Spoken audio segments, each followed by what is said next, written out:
رب العالمين الرحمن الرحيم مالك يوم الدين إياك نعبد وإياك نستعين اهدنا الصراط المستقيم صراط الذين أنعمت عليهم غير المغضوب عليهم ولا الضالين اللهم صل على محمد وآل محمد أعوذ بالله من الشيطان اللعين الرجيم بسم الله الرحمن الرحيم الحمد لله رب العالمين هو الذي خلقكم ثم رزقكم ثم يميتكم ثم يحييكم ثم إليه ترجعون هو الذي لم يلد ولم يولد ولم يكن له كفوا أحد هو الذي يصوركم في الأرحام كيف يشاء بعد الحمد الصلاة والسلام على أشرف الأنبياء والمرسلين الذي قيل في شأنه وما أرسلناك إلا رحمة للعالمين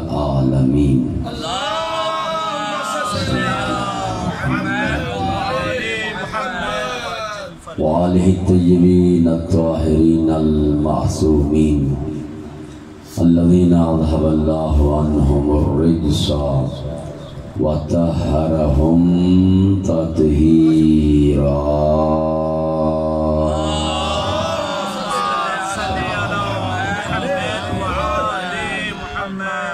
أما بعد قال الرحمن في القرآن بسم الله الرحمن الرحيم إن الدين عند الله الإسلام صلوات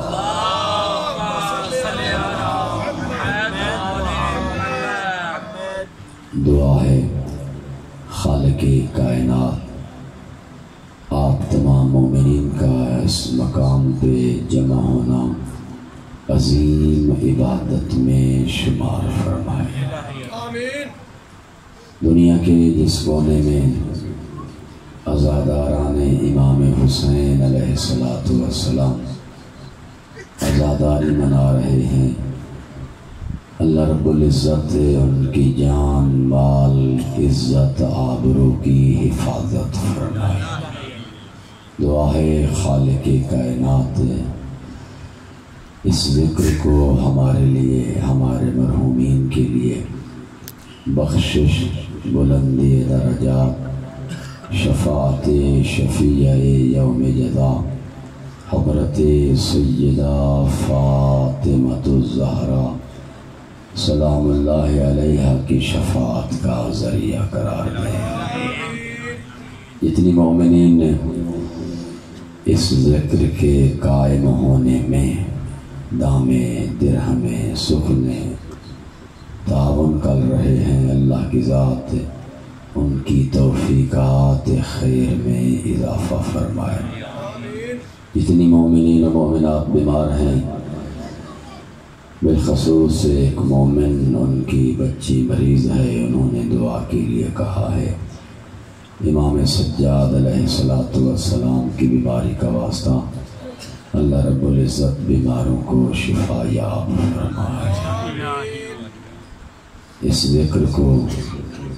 ذکر کے صدقے میں جو یقیناً اس ذکر کا حقیقی وارث ہے، اس صف اعلیٰ کا حقیقی مالک ہے، جسے ہم پرسہ دینے کے لیے جمع ہوتے ہیں، ہمارے زمانے کے امام خدا کی ذات امام زمان علیہ السلام کے ظہور میں تعجیل فرمائے۔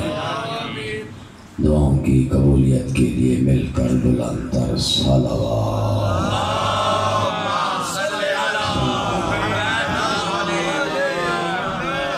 دوستان محترم، بزرگان دین اور برادران ایمانی، قرآن کریم کی آیت مبارکہ میں نے تلاوت کی ہے اور آپ نے سماعت فرمائی ہے، جس میں ارشاد ہو رہا ہے ان الدین عند اللہ الاسلام، اللہ کے ہاں جو پسندیدہ دین ہے وہ دین اسلام ہے۔ 10 دن سے، آج پہلی محرم سے آج 9 کی رات ہے، میں اس آیت کا ترجمہ کرتا ہوں اور اس آیت کی تفسیر کسی اور آیت کے ذریعے کرتا ہوں اور آپ سماعت فرماتے ہیں۔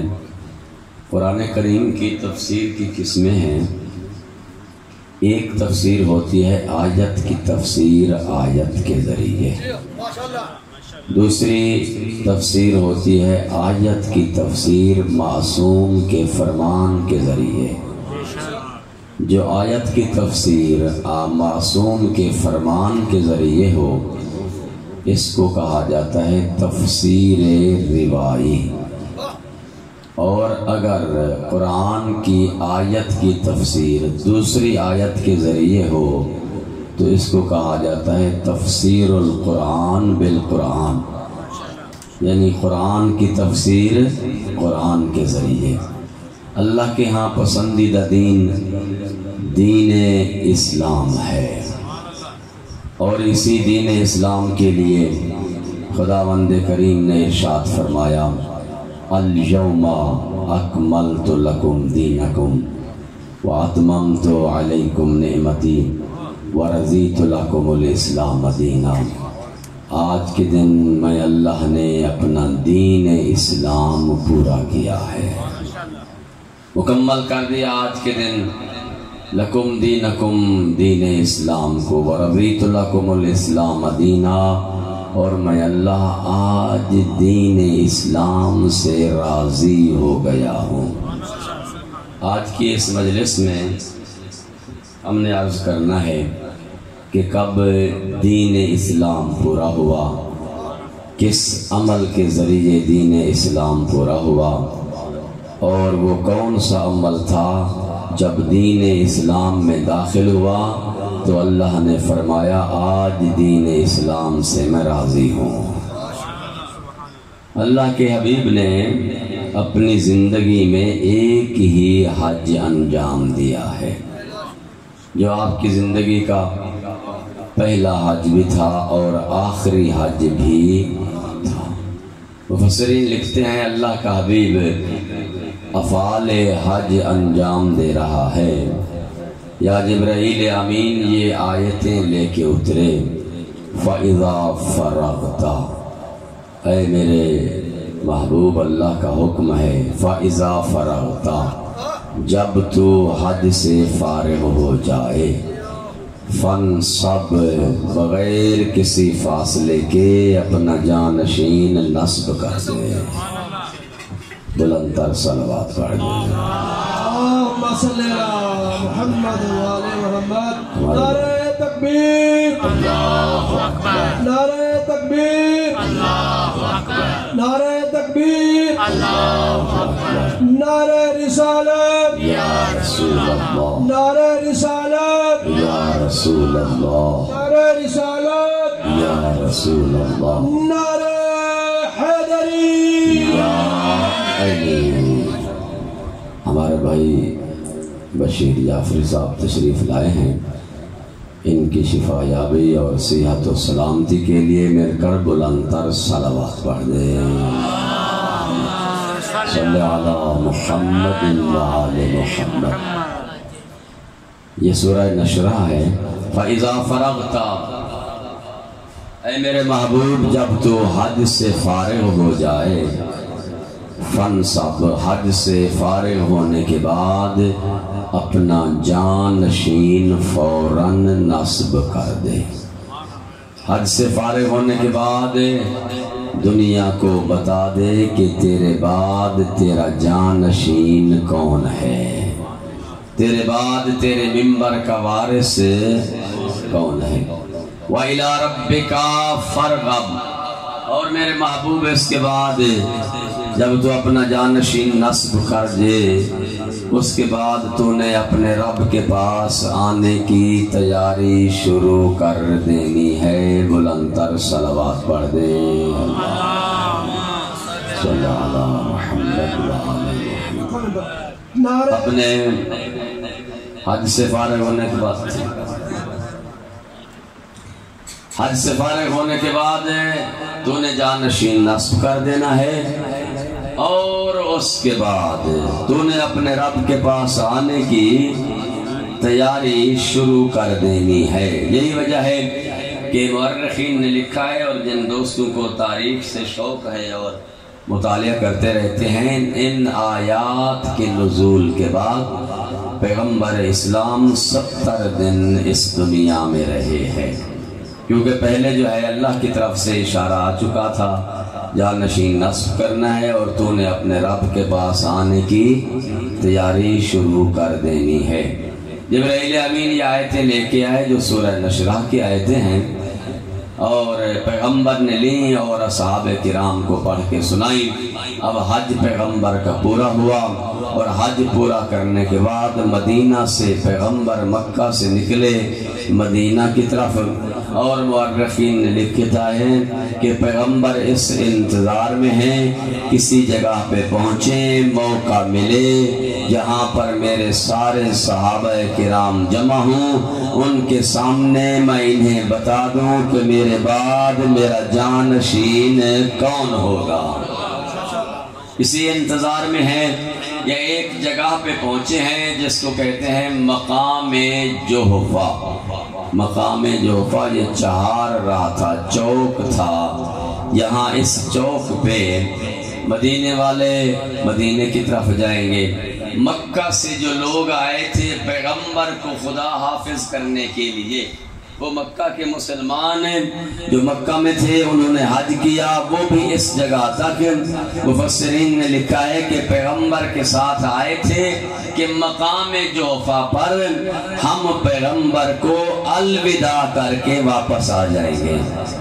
مکے والے الوداع کر کے مکے چلے جائیں گے، مدینے والے مدینے کی طرف چلے جائیں گے، یہاں سے عراق والے اپنا راستہ لے لیں گے، یمن والے اپنا راستہ لے لیں گے، شام والے اپنا راستہ لے لیں گے۔ مقام خم غدیر جو پہلے مقام جوحفہ تھا، امیر المومنین کی ولایت کے اعلان کے بعد مقام خم غدیر کہلایا۔ جب یہاں پہ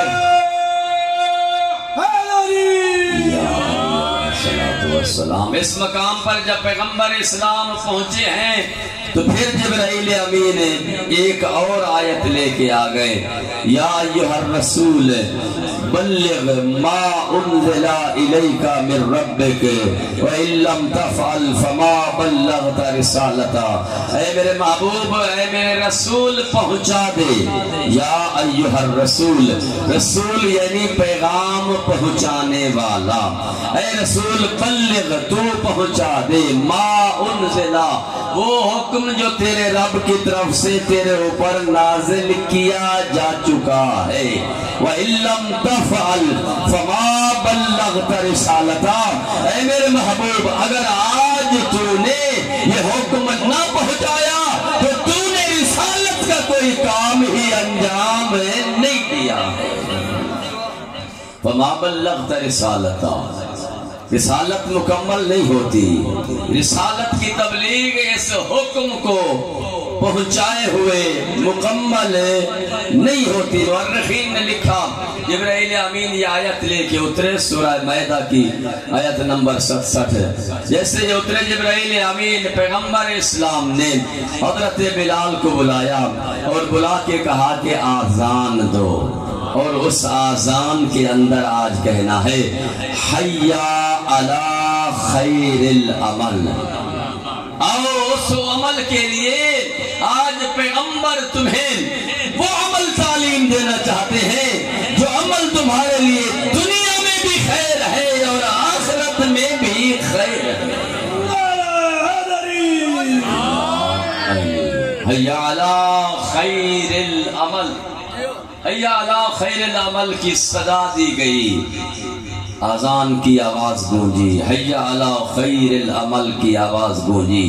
ہاں تمام اصحاب کرام جمع ہوئے، ایسے جمع ہوئے، اب مورخین نے لکھا پیغمبر اسلام نے یہاں پہ طویل خطبہ دیا ہے مقام خم غدیر پہ، وہاں پر جہاں پر پیغمبر نے خطبہ دیا تمام اصحاب کو جمع کیا اور جمع کر کے فرمایا اے میرے صحابیوں الستو اولا بانفسکم، کیا میں رسول تمہاری جانوں کا حاکم نہیں ہوں؟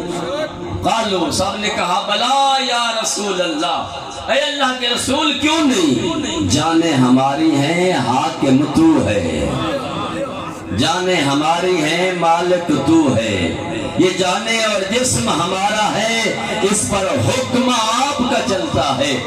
بلا یا رسول اللہ، آپ ہماری جانوں کے حاکم ہیں۔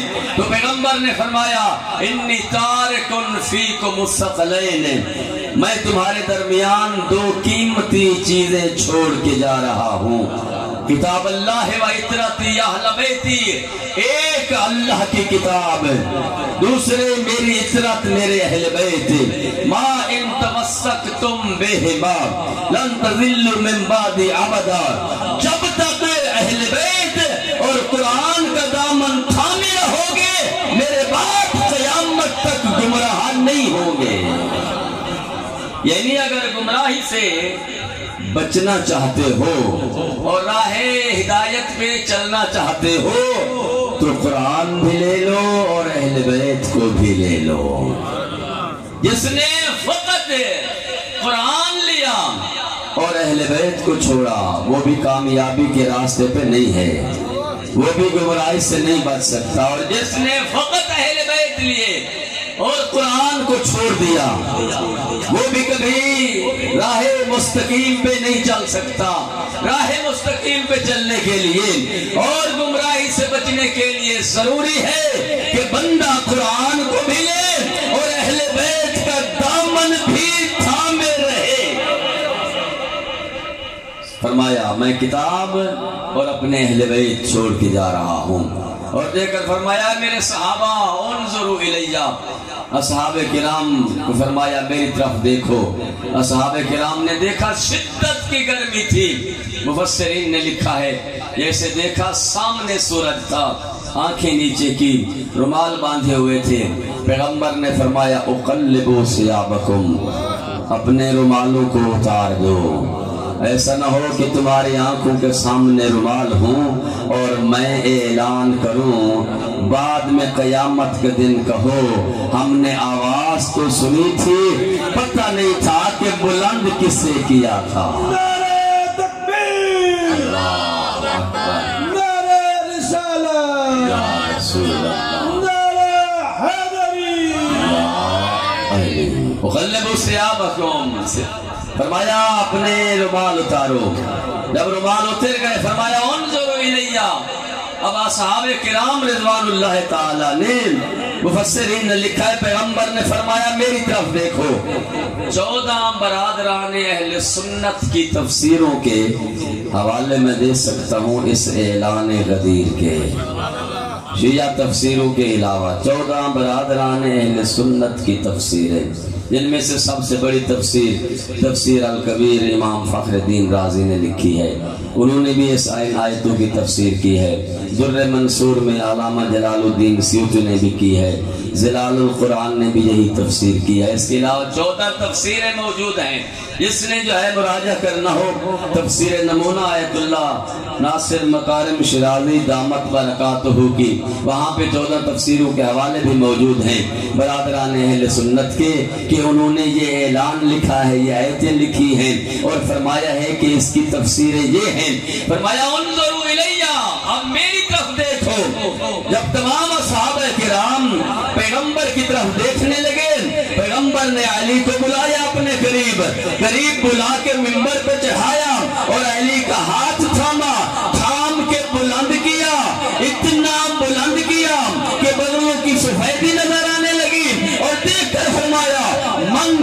مولا ہو فہذا علی مولا، جس کا میں مولا ہوں اس کا یہ علی مولا ہے۔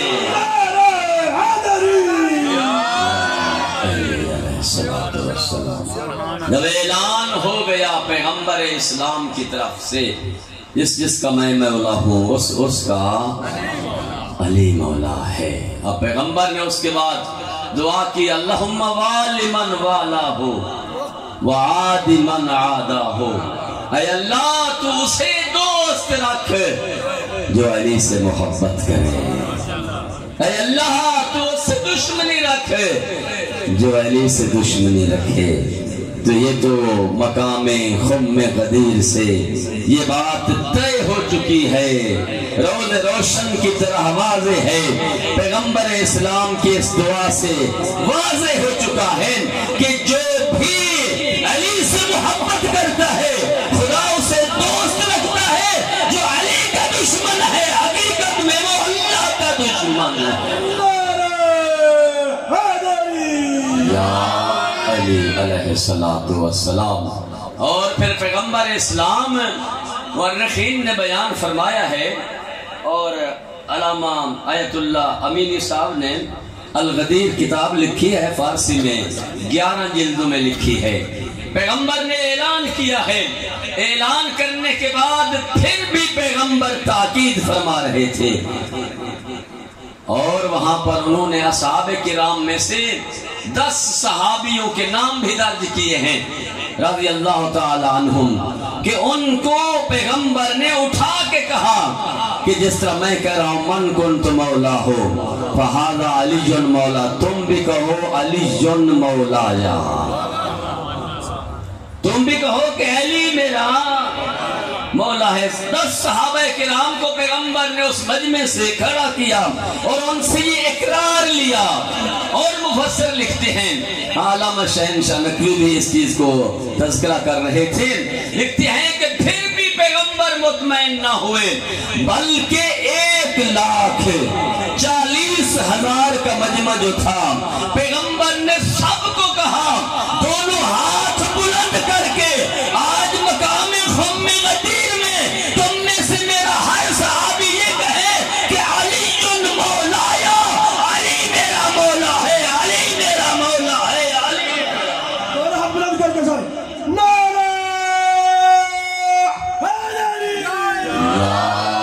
علی علیہ السلام، اور اقرار لیا۔ اور پھر فقط پیغمبر نے اس اقرار پہ بھی اکتفا نہ کیا، بلکہ ایک خیمہ نصب کرایا۔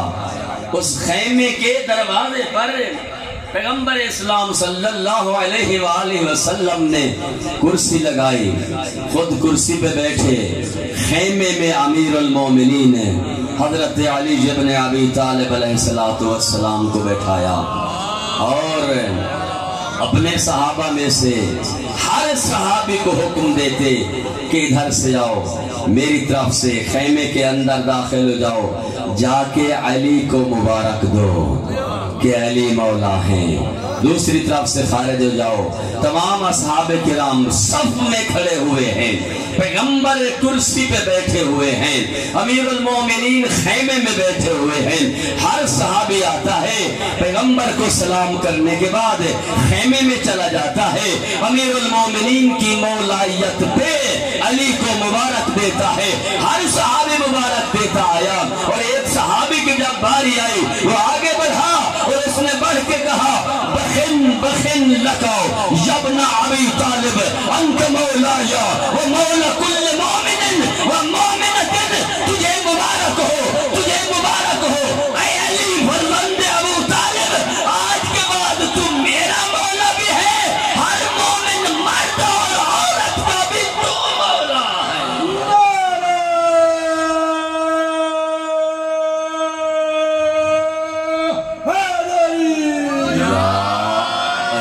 علیہ السلام۔ ہاں میرے دوست، پیغمبر نے اعلان کر دیا، لیکن مورخین لکھتے ہیں اس اعلان کے بعد صحابہ کرام سے اقرار لینے کے بعد بھی اور یا علی مولایا کہلوانے کے بعد بھی دونوں ہاتھ بلند کر کے، جس طرح میں نے آپ کو حوالہ دیا، آپ کہتے ہیں نا دونوں ہاتھ بلند کر کے کہیں یا علی، یہ سنت صحابہ ہے۔ یا علی، یہ سنت صحابہ ہے، سنت صحابہ کرام ہے، جو صحابہ کرام نے رسول اللہ کے حکم سے دونوں ہاتھ بلند کر کے کہا تھا علی جن مولایا، علی جن مولایا۔ خم غدیر میں ایک ہی آواز گونج رہی تھی، علی جن مولایا، علی میرا مولا، علی میرا مولا۔ مورخین لکھتے ہیں پھر بھی ایسے اعلان کے بعد پیغمبر مطمئن نہ تھے، اعلان بھی کر رہے تھے۔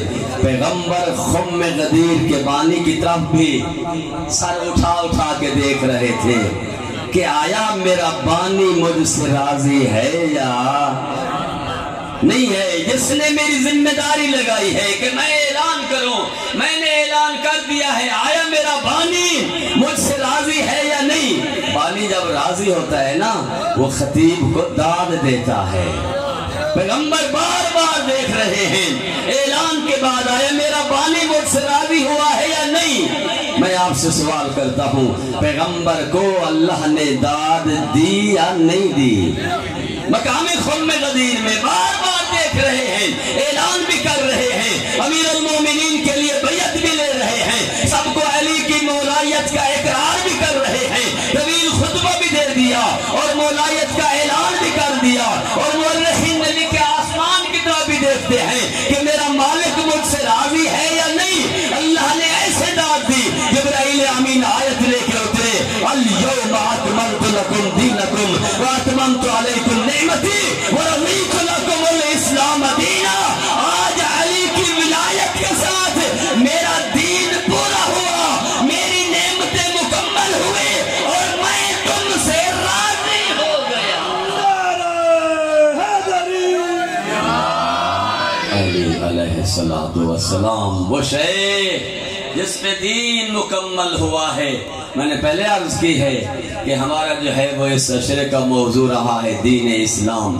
دین اسلام جس پہ مکمل ہوا ہے وہ علی بن ابی طالب علیہ السلام کی ولایت ہے۔ وہ عمل جو دین اسلام میں داخل ہوا، وَرَضِيتُ لَكُمُ الْإِسْلَامَ دِينًا، اللہ جس دین اسلام سے راضی ہے اس دین اسلام سے اللہ راضی ہوتا ہے جس دین اسلام میں ولایت علی بن ابی طالب ہو۔ علی علیہ السلام۔ ہاں میرے دوست، لفظ بلغ، اب تفسیری لطف لیں آپ۔ لفظ بلغ، یا ایھا الرسول بلغ، اے میرے رسول تو پہنچا دے، تو تبلیغ کر۔ دنیا ہمیں کہتی ہے کہ شیعہ تبلیغ نہیں کرتے، یہ کہتے ہیں نا بھئی ہم تو دین کی تبلیغ کرتے ہیں، شیعت میں تو تبلیغ ہے ہی نہیں۔ اعتراض کرتے ہیں لوگ ہمارے اوپر کہ شیعت میں تبلیغ نہیں ہے۔ اپنے دعوے سے کہہ رہا ہوں، قرآن کریم میں لفظ بلغ فعل امر کے ذریعے حکم، امر یعنی حکم، انجام دو، ایک ہی مقام پر پورے قرآن میں آیا ہے۔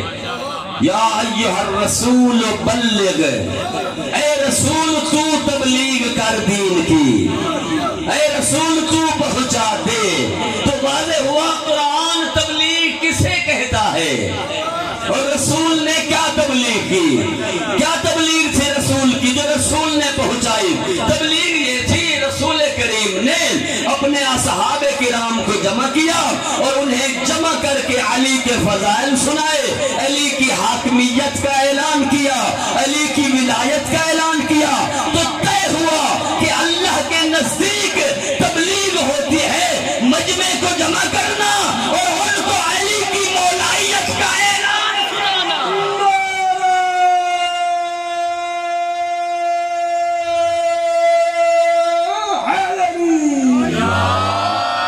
مجمع کو جمع کر لینا، لوگوں کو بلا لینا، ایھا الناس، آ جاؤ مشرق والے، آ جاؤ مغرب والے، آ جاؤ شام والے، پہلے خدا حافظ نہیں کرنا، آ جاؤ یمن والے، آ جاؤ عراق والے، آ جاؤ مدینے والے، سب کو